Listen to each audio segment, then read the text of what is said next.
통증이 식후에 특히 이제 기름진 음식, 피자, 치킨, 짜장면 이런 음식들을 먹고 나서 통증이 명치나 오른쪽 상복부에서 시작돼서 대개 30분에서 1시간 이상 지속됩니다.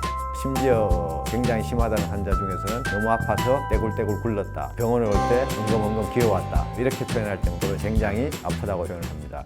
안녕하세요. 차의과학대학교 분당차병원 소화기내과 교수 고광현입니다.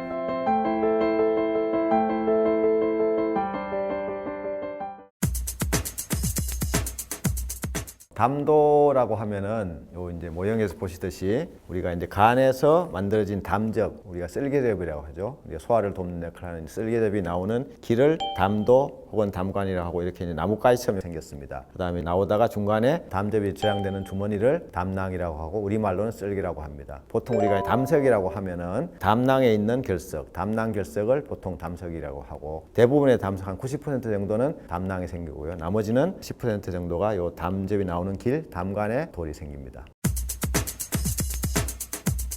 담석, 담낭 결석, 담도 결석이 생기면 진단하는 방법이 여러 가지 있는데 첫 번째는 제일 중요한 게 우리가 이제 초음파나 CT나 여러 가지 검사를 하는 것보다 의사가 환자에게 질문을 잘해서 이 통증이 과연 담석에 의한 통증인지 아니면 우리가 흔히 말하는 위경련인지 아니면 기능성 장애인지 다른 췌장 질환이나 다른 질환인지 그걸 이제 잘 구별해야 됩니다. 일반적으로 담석에 의한 통증을 보통 담도 산통이라고 하죠. 산통이란 말은 여자분들이 아기를 낳을 때만큼 굉장히 아프다는 뜻이에요. 그래서 보통 그런 통증이 식후에 특히 이제 기름진 음식, 피자, 치킨, 짜장면 이런 음식들을 먹고 나서 통증이 명치나 오른쪽 상복부에서 시작돼서 대개 30분에서 1시간 이상 지속됩니다.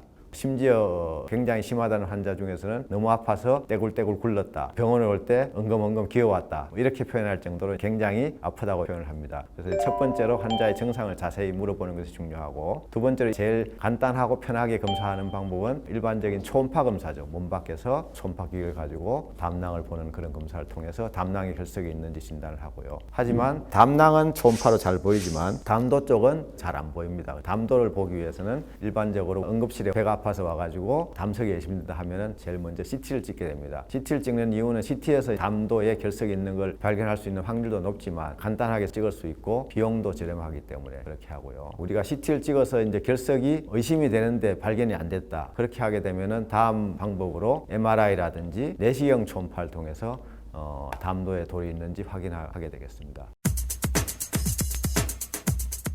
35세 여자 환자분인데 이분도 이제 그런 기름진 음식 먹고 나면 통증이 심하게 와서 개인병원에 가서 의사 선생님께서 환자분은 담낭 결석이 의심이 됩니다. 이렇게 해서 초음파 검사를 했는데 초음파에서는 아무 이상이 없었어요. 그래서 의사 선생님께서 환자분은 담낭 결석이 아니고 위경련입니다. 위경련 때문에 아프신 거니까 약물 치료를 합시다. 그렇게 해서 치료를 받았지만 증상이 계속 반복이 돼서 저한테 와서 진료를 하고 담낭에 돌이 있는 게 강력히 의심이 되고 그런 경우에 10% 정도는 일반 초음파에서 발견이 안 되기 때문에 내시경 초음파를 해봅시다 해서 제가 내시경 초음파를 해서 요 담낭의 목이죠. 여기 요 부분에 돌이 있는 걸 발견했고 요거는 특히 일반 초음파에서 잘 안 보이는 부분이라서 여기 있는 돌들은 내시경 초음파를 통해서 진단할 수 있겠습니다.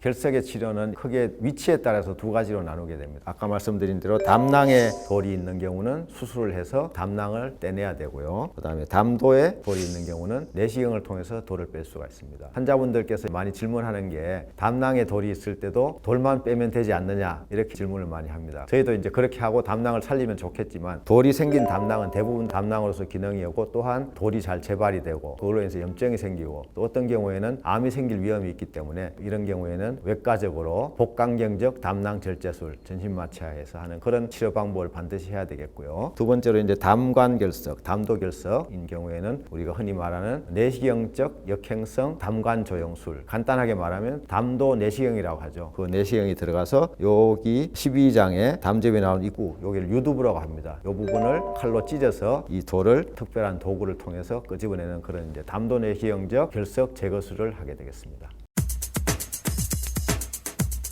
환자분들께서 자주 하는 질문인데 일부 돌 중에 아주 큰 돌은 내시경을 통해서 기구로 잡아서 입을 통해서 끄집어내는데 대부분은 그냥 장 쪽을 흘려보내면 대변을 통해서 나오게 됩니다. 큰 돌은 빼는 이유가 그 돌이 내려가다가 장을 막아서 문제가 생길 수 있기 때문에 나머지 1cm 이하의 돌들은 대부분 흘려내려 보내면 대변으로 나가기 때문에 별 문제가 없습니다. 결석이 왜 생기냐고 이제 환자분들이 저에게 많이 묻습니다. 자기는 건강을 위해서 굉장히 노력하고 음식도 조절하고 담배도 안 피우고 술도 안 먹는데 왜 돌이 생겼냐? 그러면 제가 모르겠어요. 제가 잘 모릅니다. 이렇게 이야기합니다. 사실은 이제 잘 모른다는 이유, 말씀드린 이유가 굉장히 다양한 원인이 있기 때문에 그렇습니다. 담석이 생기는 이유는 한 10가지 이상 됩니다. 대표적인 이유는 이제 젊은 사람하고 나이 드신 분하고 조금 다른데 젊은 사람 같은 경우에 최근에는 비만이 제일 큰 원인입니다. 갑자기 살이 찌게 되면은 콜레스테롤 담석이라는 게 많이 생기고 또 그 살이 많이 찐 비만을 해결하기 위해서 다이어트를 심하게 해가지고 갑자기 살을 빼면 그것도 또 담석이 생기는 원인이 됩니다. 그 밖에 여러 가지 또 원인이 있고요. 나이 드신 분들은 대부분 생기는 제일 큰 이유가 담도 쪽에 이제 염증이 자꾸 생기면서 염증으로 인해서 거기에 돌이 생기는 게 제일 큰 원인이고 그 외에도 굉장히 많은 한 10가지 이상의 원인이 있기 때문에 뭐 하나하나 다 여기서 말씀드리기는 어려울 것 같습니다. 담낭을 절제하면은 환자분들이 어떻게 되느냐, 소화도 잘 안 되고 부작용이 많다고 들었는데, 그래서 이제 그렇게 환자분이 질문하시면 제가 이제 우스갯소리로 쓸개 빠진 사람이 됩니다, 이렇게 이야기하는데, 실제로는 쓸개가 없다, 담낭이 없다고 해서 살아가는데 큰 지장이 없죠. 만약에 그게 이제 없을 때 살아가는데 문제가 있고 증상이 심하다 그러면 어떻게 해서든지 담낭을 안 떼고 살려서 보존하는 그런 치료 방법으로 발달이 됐을 텐데, 담낭이 없을 때도 살아가는데 큰 지장이 없기 때문에 이제 담낭 절제술을 합니다. 다만 몇 가지 정도의 이제 부작용이 수술 후 몇 개월에서 길게는 한 1년까지 있을 수 있는 제일 흔한 합병증이 설사입니다. 담낭이 없어서 담즙을 저장하는 기능이 약간 떨어지기 때문에 일시적으로 2~3달 정도 설사를 하다가 대부분은 다 이제 저절로 좋아지고, 많이 증상이 심하면은 저희가 약물 치료를 통해서 이제 개선시킬 수가 있고요. 두 번째는 소화불량이 좀 생길 수 있습니다. 담즙 분비에 약간의 이상이 생기면서 기능 장애가 생기고 소화불량증이 생길 수 있는데, 그 부분도 대부분은 다 시간이 지나면 해결이 되고요. 만약에 이제 그 부분이 해결이 안 된다 그러면 약물 치료를 통해서 보전시킬 수 있습니다. 그 이외에는 다른 특별한 큰 부작용은 없고요. 요즘은 워낙 수술 기술들이 발달해서 마취도 그렇고 수술로 인한 부작용은 크게 걱정할 필요는 없겠습니다.